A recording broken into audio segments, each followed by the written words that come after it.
Always love these breakdowns every Thursday with Steve Merrill from Wager Talk. Steve drops by to lay down the knowledge concerning betting lines across college football. We're going to check out Miami and Georgia Tech, but go to all the various team channels and check out Steve's analysis of each game. You can catch Steve's complete look at college football and the NFL, wagertalk.com.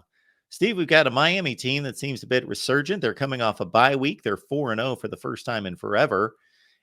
6 years to be specific, taking on a Georgia Tech team coming off a loss against a MAC school, Bowling Green, and it wasn't close. Georgia Tech is a 20-point dog at Miami. Yeah, let's put that loss in perspective. Not only was it a MAC school, but they were a 21-point favorite in that game, I believe. So, I mean, that's a bad loss. You failed to cover by 32 points against the spread.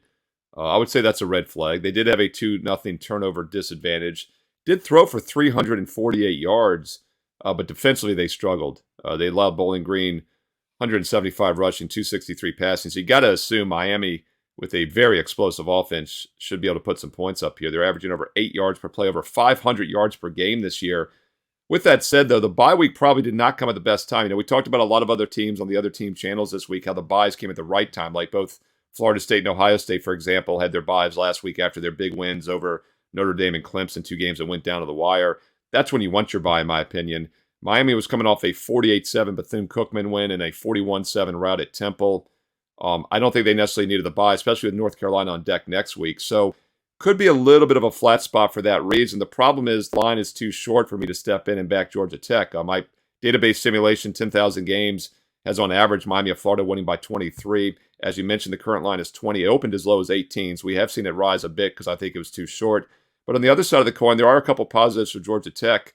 First of all, underdog coach. He's done well over the years in the dog role. And they do have some backdoor cover potential as they've thrown the ball extremely well this year. Like I said, they threw it well last week. On the season, offensively, they're averaging almost 7 yards per play, over 32 points a game, and over 8.5 yards per pass attempt. So had this line been in line with power ratings, I would have actually leaned towards Georgia Tech for maybe a little bit of a backdoor cover.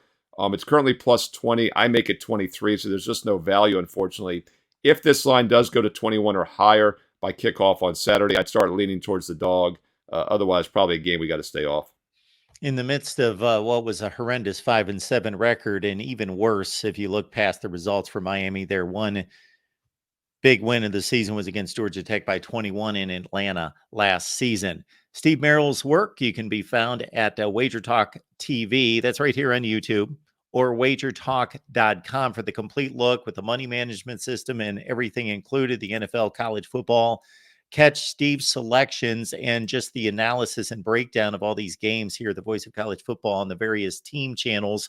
And of course, the Under the Radar selection is the crown jewel that you can find on the main channel. Become a member or go to Patreon, become a member there. We got 2 different avenues for you, Patreon or on the main channel as a YouTube member here at the Voice of College Football.